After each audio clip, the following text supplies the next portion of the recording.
Okay, welcome to the United Man. My name is Shane. Just going to be going through what happened with the Aston Villa game. Not looking great at the moment. It's looking like we're stuck in a bit of a rut. I was just looking at league table actually. Sitting in ninth place again. I don't know. I don't know where we're going from here. If I'm honest, I can't really see that there's going to be, if you like, too many outlets to get us out of this rut. Now, I was I was going through and trying to score some of the players and basically rate them. I'll give you my opinions based on how they score. I've given De Gea a six, Wan-Bissaka a six, Harry Maguire a seven. Maguire, he's been made to look very average at the moment, and he's a very good player. So we're, as a team, we're making a very good player look average at best. One of the best performers for England in the World Cup gone by. Lindelof a six, Brandon Williams a six, Andreas Pereira five. He wasn't the greatest today. I know he's got his passing going a bit more in the second half, but wasn't the greatest.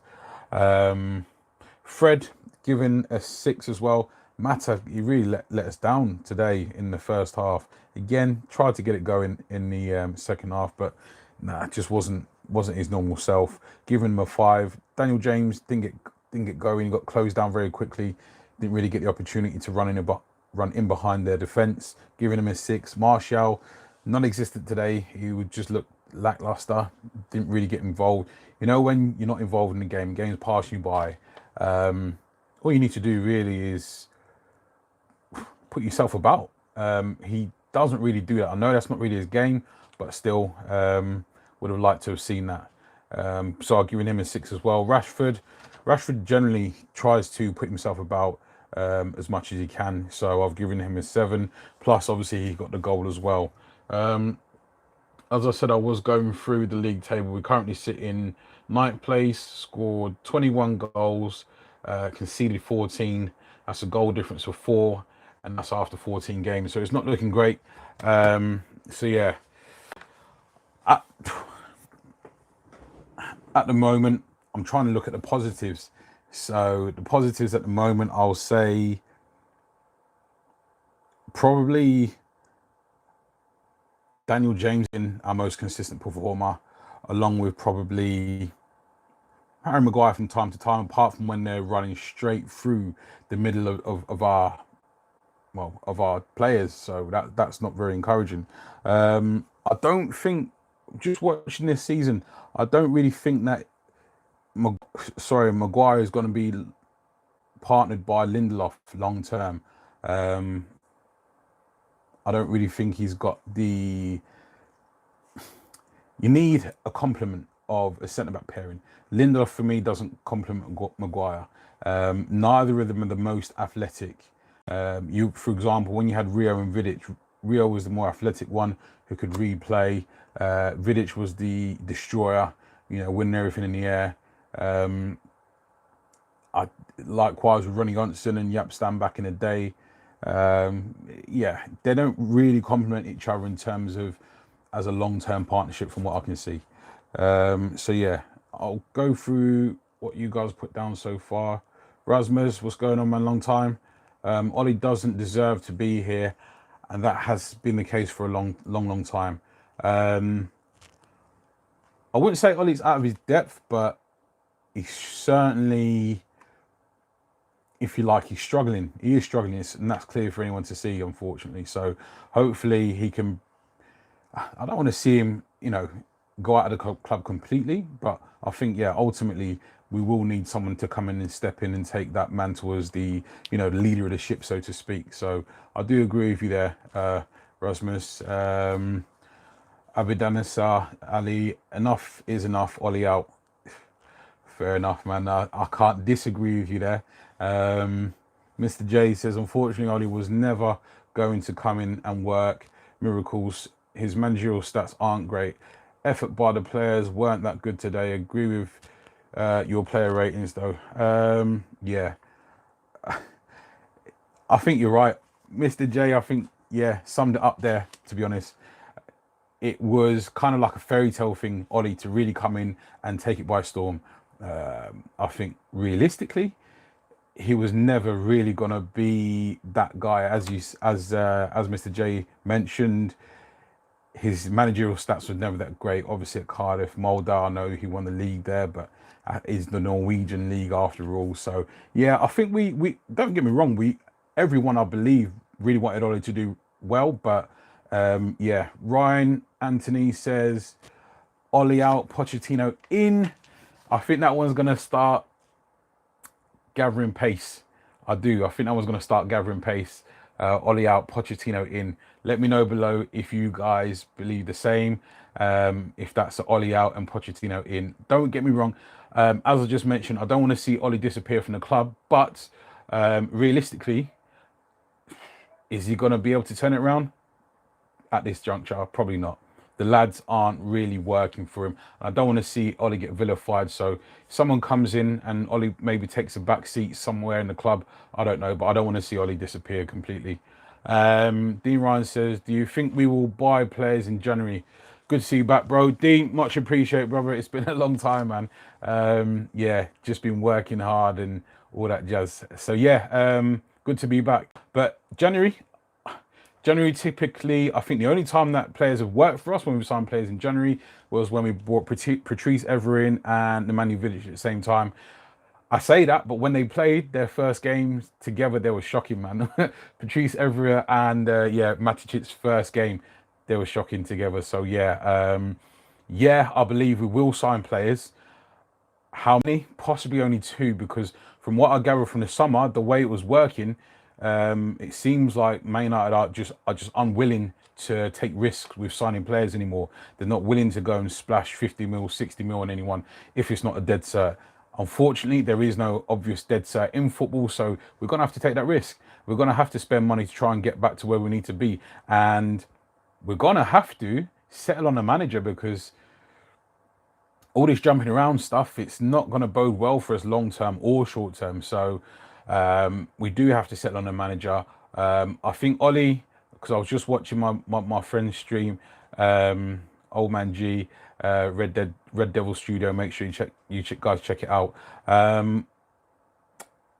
Yeah, I do feel, because he was mentioning that we shouldn't have signed Ollie when we did. We could have left to the end of the season, but we didn't. So yeah, we've kind of forced ourselves into a situation here. So yeah, I think we'll sign probably 2 players in January. I'd like to see Eriksen come across, because I think he's lost the love for Tottenham. He obviously ain't been playing very much.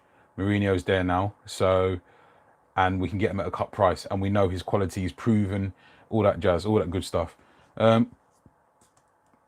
Other player that we need to sign, a striker, a proper striker, someone that's going to impact their will on the game. Rashford is not a striker, hence why he performs best coming off the left. Martial is too in and out of games. We can't afford to be carrying players like that. Daniel James, still a project, still work in progress, I feel. Raymond Moore, Ollie has to go. We need to change. Raymond, yeah, as I keep stating, I agree. He's not the man for the mantle, but I just don't want to see him completely disappear out of the club. He is one of our club legends, so whether he goes into the reserve system or back into the coaching or an assistant role, I don't know. It'd just be a shame to see him completely leave Man United. Ryan Anthony, what are your thoughts on Haaland? Okay, so Ryan, you beat me to the gun there. I was getting to that one. Honestly, I've seen him play a few games. My video I put up yesterday, I've seen him play probably live 4 times, and that's obviously predominantly in the Champions League. Now, I'll make sure I put Salzburg in my bets as well, by the way, because of him. But yeah, I don't want to get another young player and doesn't come to fruition. But everything I've seen from this kid, he looks legit. As much as you can see on TV and obviously on YouTube. Obviously, I've seen tons of YouTube clips and highlights on him, but he does look legit, man. He's a bruiser of a striker, but he's also nimble and fleet of foot for someone that size. Obviously, we had Lukaku, who was that kind of size and stature, but he wasn't fleet of foot at all. His first touch is good as well, but he's deadly finisher. That's with his feet, either foot, and with his head as well. And he can play with his back to goal, which we need someone to hold up the ball as well. But he can run beyond, makes runs, diagonal runs as well, which hopefully when Paul Pogba comes back will make through balls over the top or obviously across the ground easier. So that's the other thing we're missing, Pogba. But yeah, Erling Haaland, I think that's, and I know Ollie's after him. I know that's Ollie's number one target, and I do believe we should be making tracks to sign him for sure. And I do believe we will be after him. The other player I think will be Christian Eriksen, would be my choice because of his proven quality in the league, and also, yeah, he's out of favour at Tottenham and he'll be on the cheap. We're not going to spend tons of money. Likewise with Haaland, I don't think we'll, that's speculating, 60 odd mil, I don't know. But yeah, Mr. J, Lindelof, James, Pereira, Delot, all these players should not automatically have a first team start.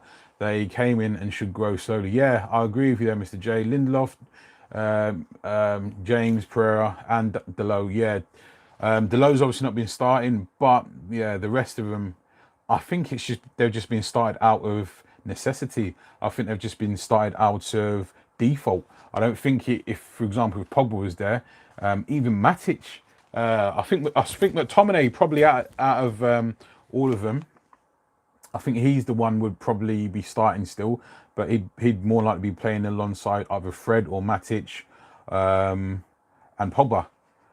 Daniel James was meant to be a bit more of a project, and I still feel like technically he's not there yet. Physically, he's got the athleticism, but technically he's not there yet in terms of creating. And for me, he's better off the left, but obviously that's where Rashford occupies, so he's kind of stuck there on the right at the moment. So I'll keep screaming Jadon Sancho all day long. But as my mate Old Man G said from Red Devil Studios, we've got to be realistic now. We do have to be realistic. Who are we going to be able to attract? The longer this goes on, yeah, we're not going to be able to. The longer this goes on, realistically, we're not going to be able to attract all these players. I'd love to see James Maddison at the club as well, but looking at what Leicester's doing, sitting in second spot, winning games, 9-0 the other week, why are they going to want to look at us? For me, those are players we do need to try and sign, but yeah, why would they want to come here? Anoop, Ollie needs to go. He won't turn this around. His tactics are awful. Yeah, so I do agree in terms of the tactics, but as you said, he's not been working out. So yeah, Ollie probably, yeah, his time's up realistically. And tactically, the nous isn't there. He's not a Mourinho or anything like that. So yeah, tactically, he's been shown it quite a few times this season actually. Two players, that is pretty optimistic because even for WS where's that gone? It took them more than 5 weeks. January transfer window is not here. Is not even 5 weeks long. Yeah, that's a good point, to be honest, Rasmus. For me, for us to sign the two players, those deals would have to be in place pretty much before we actually reach January. And I believe Haaland is one that Ollie is dead set on. Is giving Martial the opportunity to lead that line, showing he can't do it. Also, Rashford obviously started playing as the lead man there, and that's when Daniel James was playing off the left wing and doing well off that left wing. But yeah, it's, the way we play with Rashford off that left wing, that's where he performs best. We do need number 9, an out-and-out striker. We took the gamble, sold Lukaku, didn't replace him. Like I was saying in the summer, that should never have happened. But obviously we are here in hindsight. Wonderful thing and all that jazz. We need a leader of men with experience. Harry Maguire, I think, can do that, and I think he's been moulded into that role at Man United. Obviously, it's his first season there, so he's still getting himself on his feet. Don't forget how Nemanja Vidic was when he first joined Man United. He wasn't that all-encompassing, no-nonsense, I'm going to take you out defender that we saw him finish as. But he obviously developed into that lead, and I believe Harry Maguire is on that same trajectory. He has very similar qualities to Nemanja Vidic. Hence why I said we do need someone next to him to partner him to complement what he can do. So yeah, Delo is Jones 2.0, always injured. I would sell him. I know he is 19, 20 years old only, but he is showing that he's injury prone. Same with Bailly. I'd get rid of him. That's a decent, fair point. Because we do have other lads coming through the reserves, namely Ethan Laird, who played the other night. But yeah, we've got to have some kind of quality coming off the bench if Wan-Bissaka gets injured, because I don't really favour having Ashley Young there in his stead. But yeah, I do get what you're saying. We don't want to keep injury prone players. Phil Jones is one in a million though. Phil Jones is someone that yeah, I don't know why he's still at the club. We managed to ship Chris Smalling off on loan. Sounds like Roma are going to sign him for 10 mil, but yeah, we've still got Rojo. Bailly, again, injury prone, so I don't know how we managed to get so many injuries. We must be doing something wrong at the club, but yeah, I tend to keep Delo there for now. Raymond Moore, I'm afraid new players coming in will just be another flop. Sanchez, our system makes players look bad. Yeah, so I was getting onto that, to be fair. What I was going to say is midfield. Our midfield at the moment is the, realistically, that's where we're losing the games. I always say, you know, most games are won or lost in the centre of midfield. And we have a very, very, very poor central midfield. And it doesn't take a genius to work out. They're the ones that making our defence look bad. When Pogba was there at the beginning of the season, with McTominay and Matic on occasion, Fred on occasion, Pereira on occasion, we looked quite solid. You know, we was keeping a couple of clean sheets. We look good. We look good at the back. But because teams are just basically waltzing through our central midfields, we look very, very shaky at the back now. Because obviously, if teams are just walking straight onto our defence, like Pereira obviously got sidestepped by obviously Jack Grealish today. If you've got a proper central midfielder whose positional sense is right, then that probably doesn't happen. You don't have to be super athletic like Kante to be an effective central midfielder, but you've got to understand positions and the spacings, just to cut off the passing avenues or to cut off the shots. But Pereira doesn't have that. McTominay, he works hard, but he doesn't really have that. That takes me on to one of my questions for you guys. It's been suggested a couple of times, Timothy Fosu-Mensah, knows recovering from injury, him possibly playing CDM role, giving him opportunity, and also Axel Tuanzebe, giving him the opportunity there. He's obviously closer to fitness than, well, he's on the bench today, but those guys, we need athleticism there, but also need to be able to read the game. So yeah, drop a like on the video, guys. Seeing people dropping in and out, so yeah, drop a like for me, please. Ryan Anthony says, who do you think will win? Where has that gone? Who do you think will win a race to Pochettino? Arsenal, as Arsenal are also looking for a coach. Also, what are your thoughts on Ancelotti? Ancelotti, I don't know what they're doing to him. I don't know what's going on there with Napoli, or what went on there, why it's happened or fallen apart. I've never seen that with any club that he's been at, to be fair. I would have snapped your hand off to sign Ancelotti. I probably still would. However, top of my list would be Pochettino. I think his head was turned when the position was available for Man United, when Mourinho lost his job. I think Pochettino half thought he'd get the job. So I think from then, yeah, I don't know. I think his head was turned by us, if I'm honest. So I'd definitely go for Pochettino. But yeah, if not, Ancelotti for me would be a good pick. And there's not too many guys out there that would be able to come in and handle Manchester United and obviously command the respect and also be able to attract players, because that's crucial. Obviously, players came to us, i.e. a la Pogba, Lukaku, because of Mourinho. We need to be able to attract players as well, which is crucial. With our current squad, we are like a bunch of kids out there. Fergie era. We have charismatic old senior players like Keane. Yeah, that's a good point. Good point, Raymond. Yeah, we do need some characters. I'd seen Jamie Carragher and Gary Neville talking about how important it was in the dressing room to have strong characters and leaders in the dressing room. We don't have that. If I'm honest, from what I've seen and what I know, the closest player to that is Scott McTominay and Harry Maguire, if I'm honest. But yeah, we do need some strong characters in the side. As for Roy Keane, Roy Keane was one of a kind. He was one of my favourite players of all time. There probably won't be another Roy Keane in my lifetime. So yeah, I was obviously, lucky enough to see him play and watch him and all his antics with Patrick Vieira. But yeah, Roy Keane was one in a generation player. I probably won't see him again in my lifetime anyway, that type of player. Rasmus says, talking of Pogba, would you let him go in January transfer window? See, that's a good question. I've got written down here, I've got written down here, Pogba needs to leave, but I half don't mean it. I've got it written down, but I half don't mean it because I don't want him to go. But that being said, yeah, he probably does need to go.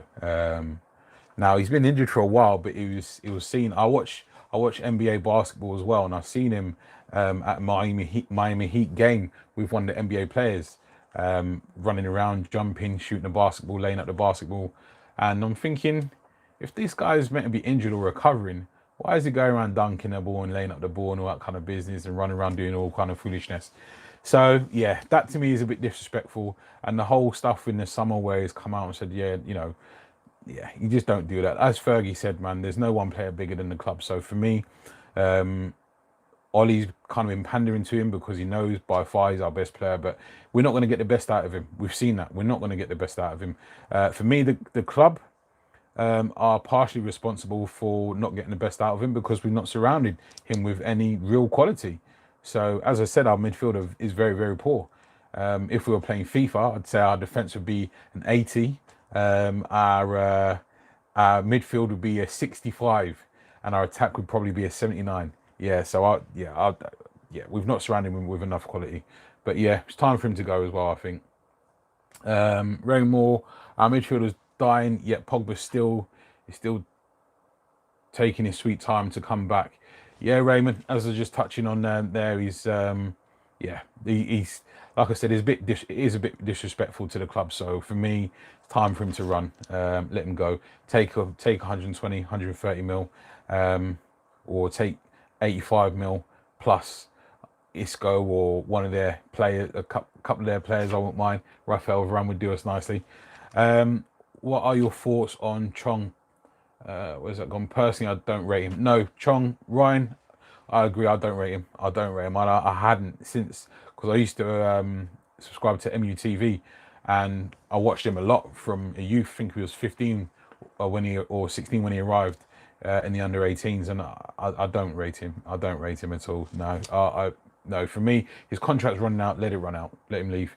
Do you really think our squad is really that terrible, or Ollie's tactics is trash? Raymond says, tactically, Ollie isn't very good, but our squad, yeah, as a squad, like I'm just saying, if this was on FIFA, our defense would be 80, our midfield would be 65, and our strike force would be 79.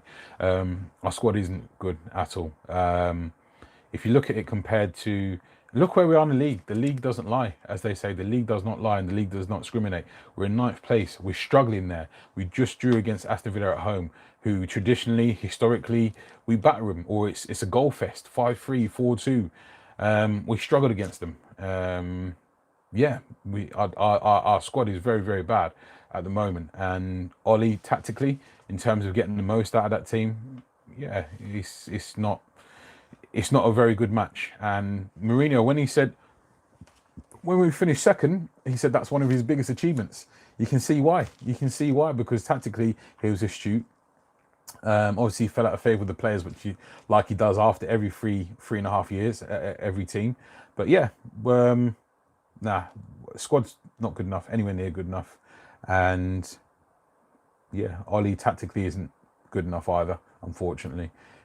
Probably he's good at putting an arm around the guys, but yeah, you need tactics. You need to understand football to be able to do well. Nowadays, players are too soft.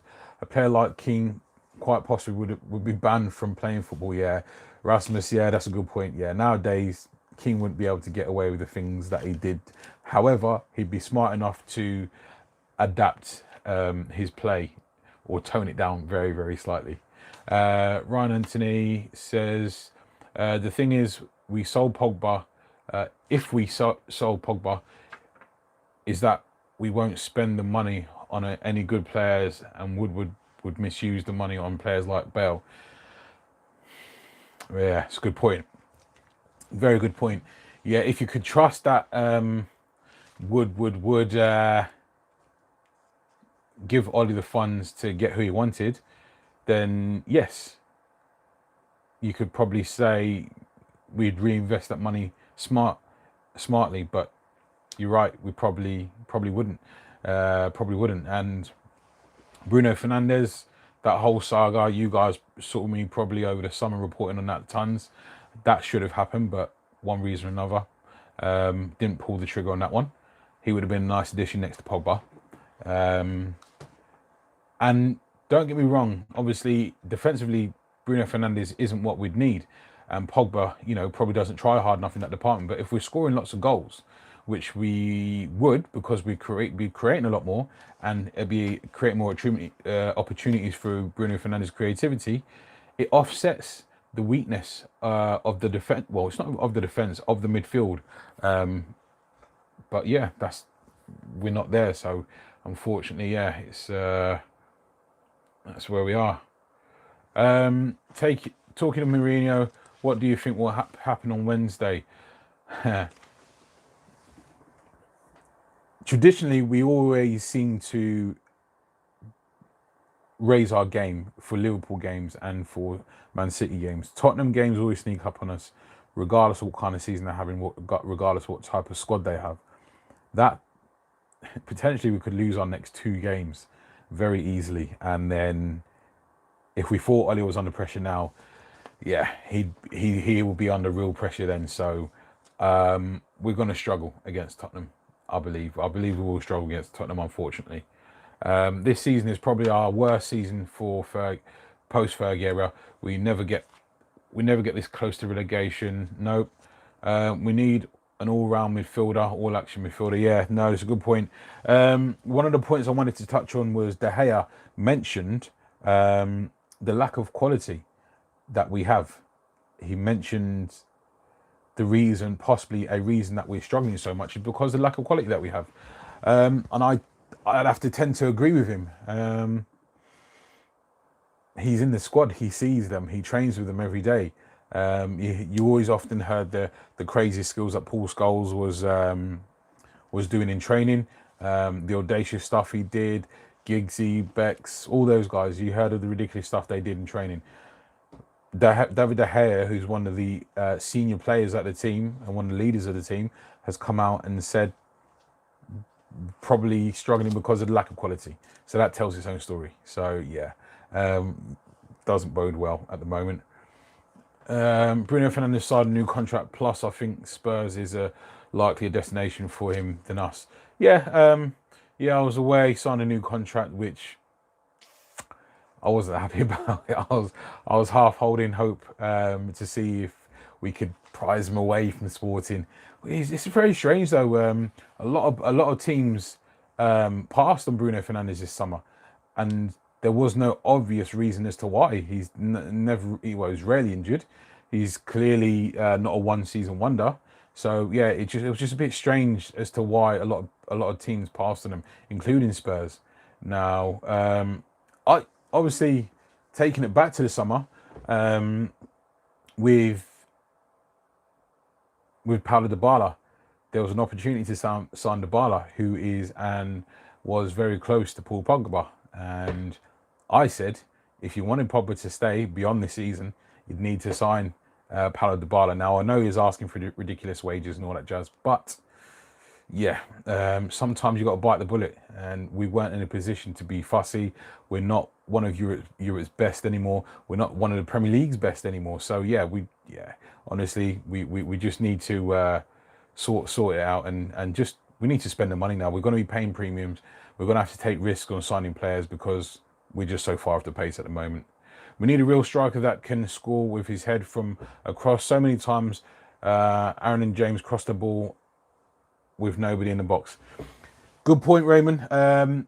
Following on from that, at the summer, I was saying after we got rid of Lukaku, all the players that we had on our books are very, very, very similar. That being Anthony Martial, Marcus Rashford, Daniel James, and Mason Greenwood. If you throw in whoever else coming in to play on those positions, they're all very similar type players. You know, young, quick whippets, none of them clinical strikers. Anthony Martial, sometimes, you know, he's a good finisher, but they're all similar type of players. We'd need a plan B or 2.0, whatever you want to call it. We don't have a plan B. We used to throw Marouane Fellaini up there, who, yeah, he in the crucial moments, he'd pop up for us more than once. Lukaku, he was very quick and very strong, very powerful. He could play two different types of way. You could play him in behind, or he could cross the ball in the box and try and get his head on the end of it. We don't have that anymore. We don't have a plan B. I was saying that we should have signed Mario Mandzukic. Everyone was saying, no. He's too old, he's too this, he's too that. He's not expecting to start. And we can throw him in for the last 20, 15 minutes to try and grab a goal or nick a goal. Those are the benefits of having different types of players, offering different skills.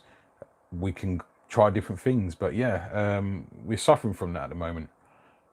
Sarri must be super glad that we didn't sign Dybala, because CR7 has been abysmal lately, and Dybala has been the one that got Juventus over the line. Good point, Rasmus. That just goes to show the short-sightedness of some managers, which I couldn't understand why they was trying to get rid of him in the first place.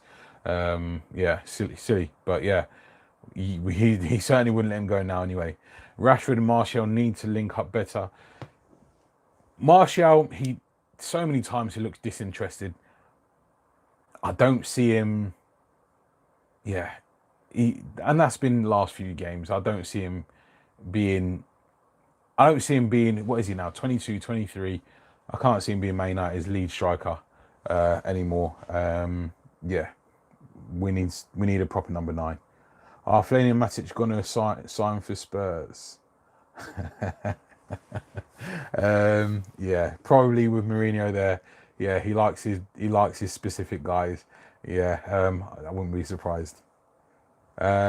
Miss J says, I think we can all agree that when we sold Lukaku, you have to replace him. It's painful to watch players be sold and not replaced. That is our problem over the years. Yeah, that's a good point.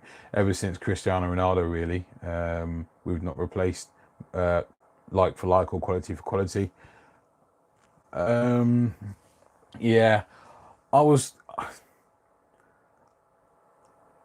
thinking now, how we're going to attract players, because where we are now, I'm looking at Leicester. I'm looking at some of their players that I'd like to have on our team. I still feel that we should have signed Youri Tillmans. We didn't. Wilfred Ndidi, we didn't. James Maddison from Norwich, not so much this summer, but we didn't. These players aren't going to want to leave, because they're more than likely going to be in the Champions League next season, where we're going to be out of Europe on this current pace. We're struggling to win games through not being able to stop goals going in at the other end. So we've had, what did we have? We've conceded 5 goals in the last 2 games. Not good enough. So yeah, we're going to struggle if we're not keeping the ball out of our own net. We're going to struggle end of the day. So yeah. Anyway, guys, going to leave it there. Thank you very much for joining me, and I shall see you in the next one. Going to try and keep up with the videos now. It's been a while since I've been doing them. So yeah, thanks for joining me, guys, and I'll see you in the next one. Take care.